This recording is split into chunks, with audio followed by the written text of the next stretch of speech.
여러분 안녕하세요. 5월 5일 수업을 시작하도록 하겠는데요. 오늘은 How Languages Are Learned Chapter 3에 나온 그 Individual Differences in L2 Learning의 주요 이슈들을 좀 보도록 하겠습니다.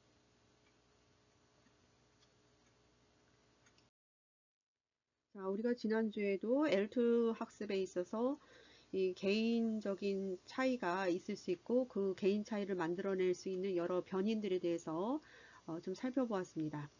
예를 들어 personality 이런 personality에 있어서의 개인차, 또 learning 스타일에 있어서 이런 개인차들이 L2 learning에 영향을 미칠 수 있는 변인들이다는 것을 보았죠. 그리고 여러분, 제가 과제를 통해서 여러분들은 스스로 자신의 퍼스널리티의 그 각 요인들이 어느 정도 레벨이 되는 것 같은지 셀프 이발리에이트를 해보고 또 본인의 그 러닝 스타일이 어떤 것 같은지 셀프 체크를 해보라는 그런 과제를 내주었었죠. 좀 읽어보니까 상당히 다양해요. 당연히 여러분이 그 이제까지 학습의 그러한 뭐 경험이랄까 그리고 개인사에 따라서 또 다양하게 형성된 모습이 나오겠죠. 그런데 우리가 이 연구자들은 이 예를 들자면 personality 또는 learning style 여러분이 해서 낸 그러한 이 개인의 모습들을 이런 변인이라는 즉 correlation 상관관계라는 이런 양적인 방법을 통해서 측정해 내려오고자 좀 했습니다. 즉 예를 들어 여러분 그 리커트 스케일과 같이 여러 가지 아주 strongly agree 하다 또는 strongly disagree 하다와 같이 뭐 이렇게 체크를 해서 또는 어, 어, 중간 단계이다 와 같이 1, 2, 3, 4, 5로 숫자를 나열하고 그 중에 적절한 해당하는 숫자에 마킹을 하면 그것이 이제 statistically 통계적으로 처리가 되어서 예를 들자면 뭐 어떤 특정 연령군대의 러닝 스타일에 어떤 스타일이 제일 많이 나오는지와 같이 이런 양적인 측정을 많이 했어요. 그리고 지금 보는 슬라이드에 모티베이션도 이런 퀘스처네어 양적인 분석을 할 수 있는 이런 설문지 같은 거를 이렇게 작성을 해서 이렇게 실험자에게 주고 난 후에 그 답변을 통계를 이렇게 뽑는 그러한 연구 방법이 많았어요.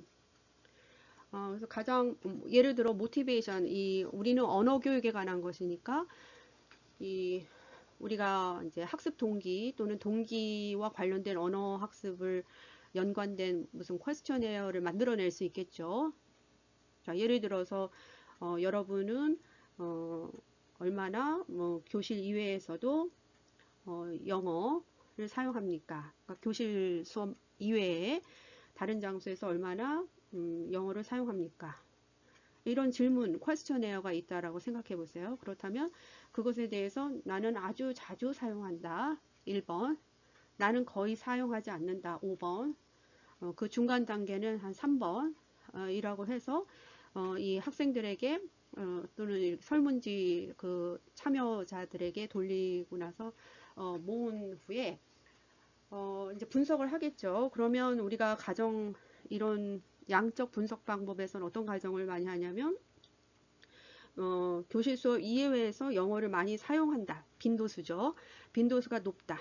그럼 그런 사람과 지금 모티베이션, 동기를 연관시켜서 어떻게 가정할 수 있냐면 이렇게 말할 기회가 많은 제2 언어를 많이 사용하는 그 빈도수가 높은 사람일수록 언어 학습에 있어서 동기부여가 많이 되어 있을 것이다. 이렇게 해석을 해낼 수 있는데 사실 이런 숫자로 이렇게 분석을 한다는 것은 그 한계가 있을 수 있어요. 지금 무슨 말이냐면 어떤 사람은 영어를 외부에서도 많이 사용하지만 그렇다고 해서 이 사람이 영어 공부에 대해서 동기부여가 많이 된 것인가? 많이 된 사람인가에 있어서는 not always, 항상 그렇지 않을 수도 있어요.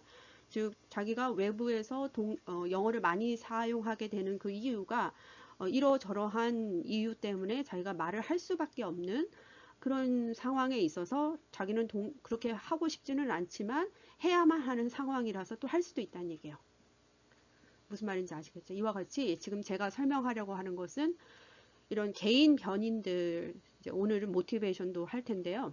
또 여러분이 낸 러닝 스타일, 또 여러분이 자기 스스로 퍼스널리티 그 변인들이 얼마나 하이인지 미드인지 로우인지 이러한 이제 측정을 했을 때 그 숫자로 나오는 것은 그렇게 100% 신뢰하기는 힘든 부분들이 많아요.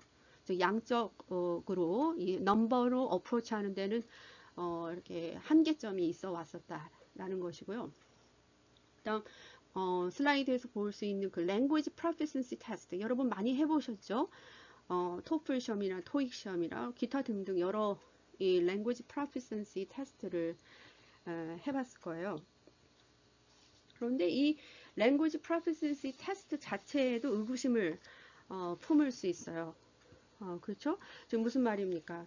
우리는 이제 대부분 이렇게 시험을 치르는 사람들은 그 시험 점수를 높이 받아야 되기 때문에 그 language proficiency 테스트 자체에 뭔가 의구심을 갖는다라는 것은 거의 있어 오지 않았던 일이겠지만 이 language proficiency 테스트가 정말로 우리의 그 어떤 테스트를 하고 있는가 이러한 이 랭귀지 이 숙련도 테스트 자체에 대한 의구심도 가질 수 있다는 얘기입니다. 즉 화살표 이하에 적어놨듯이 이 그 퀘스천에어의 그 설문 문항을 아이덴티파이 이렇게 구별해내서 설정하는 것 자체도 조심스럽죠. 어떻게 묻느냐가 어떤 답변을 이끌어낼 수도 있기 때문에 아이덴티피케이션도 어렵고 또 이 measurement 측정하는 거 이제 아까 말했듯이 외부에서 영어를 말하는 빈도수가 높다는 것과 그것이 그 사람은 영어 학습의 동기가 높은 사람이다. 이러한 상관관계를 꼭 그렇게 설명할 수 없는 케이스들도 많이 나오고 또 language proficiency 테스트도 이 language 이 능숙도 테스트가 과연 무엇을 측정하려는 것이고 그 측정 방법을 우리가 신뢰할 수 있는가와 같이 지금 한마디로 요약하자면 이 개인 변이를 측정하려 하는 그 양적 측정 방법에 대한 여러 가지 한계점이 있다라는 거예요. 이거는 마치 우리 각 개인이 여러분이 제 클래스를 듣는 여러분들이 30여 명이 되는데 개인사에 따라서 지금까지 이루어진 그 학습의 방법이나 영어 학습의 여러 가지 이 퍼스널 히스토리들이 숨어 있는데 그것을 잠시 옆으로 제쳐놓고 지금 있는 이 3, 4학년 대부분 4학년 학생들이 어떤 식으로 어떤 특성을 가지고 있다. 즉 language proficiency는 어떤 정도이고 이네들의 모티베이션은 어느 정도이다. 이렇게 숫자화해서 나타내기에는 우리가 더 생각할 것이 많다라는 거예요.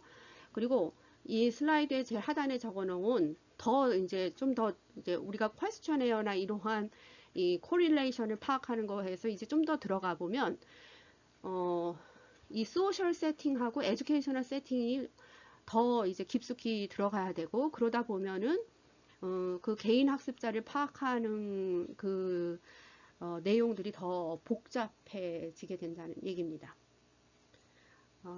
자, 지금 제일 마지막에 적어놓은 소셜 에듀케이셔널 세팅 이거의 하나의 예를 들자면 예를 들어 이미그런트 미국이나 외부에서 L2 러너로 이민자인 어떤 사람이 그 나라에 와서 어떤 식으로든 이제 영어의 good language learner가 됐다고 즉 스킬에 있어서는 good language learner예요. 자기 자신을 잘 익스프레스 할 수 있어요.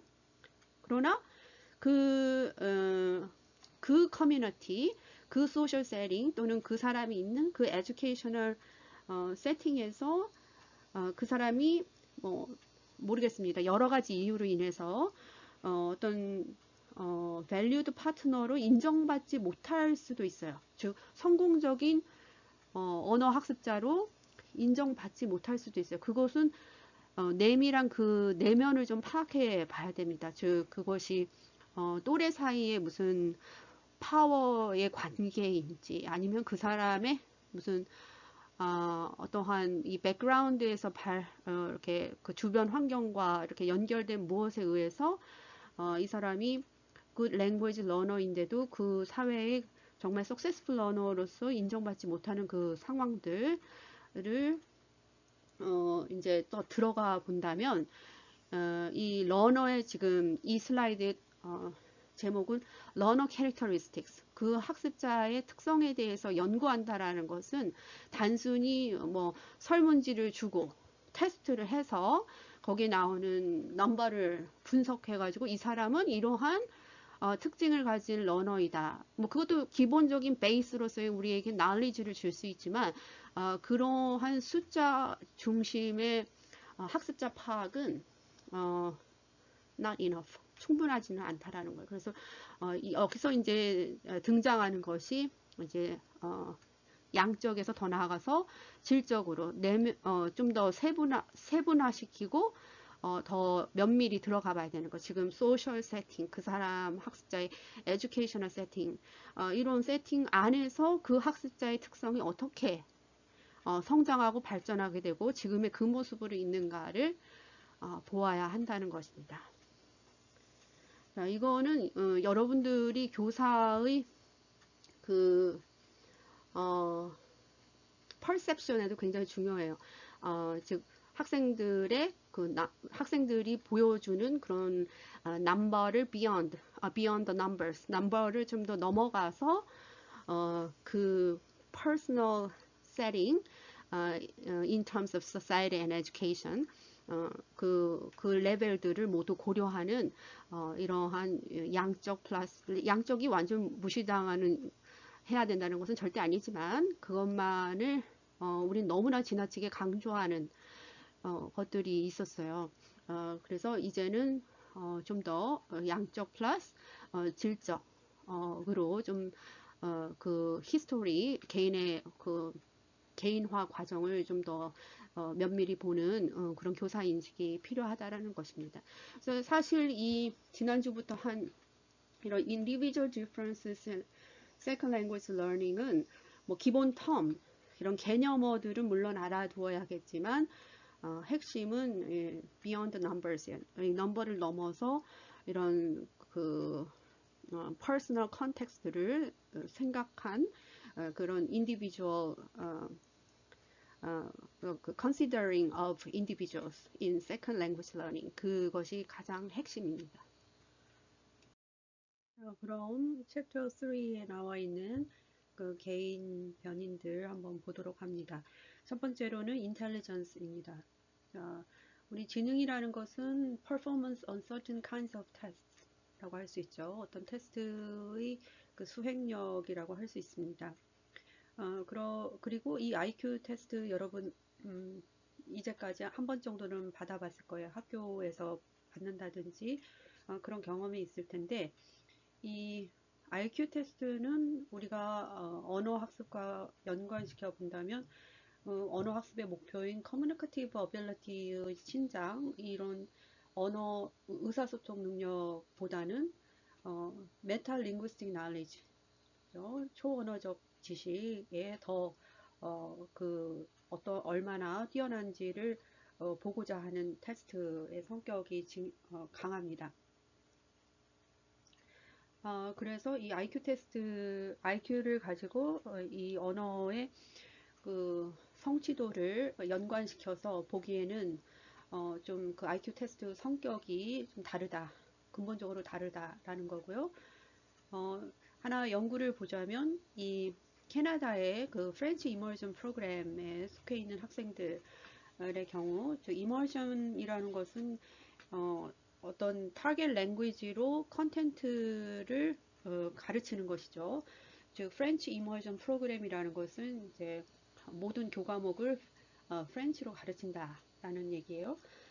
그러한 이제 프렌치 이머전 프로그램에서 이 IQ와 그 프렌치 그 능력 사이의 관계를 봤더니 인텔리전스가 높은 학생들 일수록 그 리딩이나 그래머, 보캐블러리와 같이 랭귀지 어널리시스가 필요한 파트, 언어 분석이 필요한 읽기, 문법, 어휘 이 분야에서 같이 높아지는 경향을 보였지. 그 이외의 어떤 프로덕션에 관련된 즉 구술이라고 그러죠.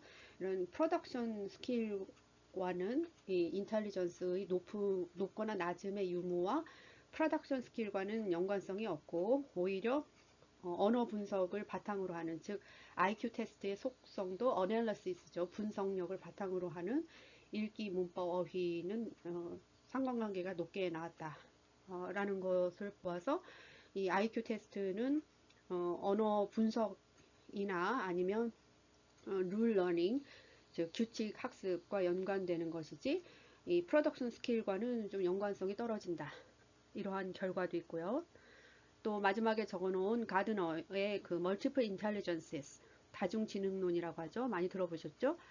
그래서 이 가드너가 말한 우리의 그 IQ 테스트의 그 인텔리전스는 굉장히 메타링구스틱 나리지에 치중되어 있지만 우리 인간이 가지고 있는 인텔리전스는 다양한 측면들이 있다.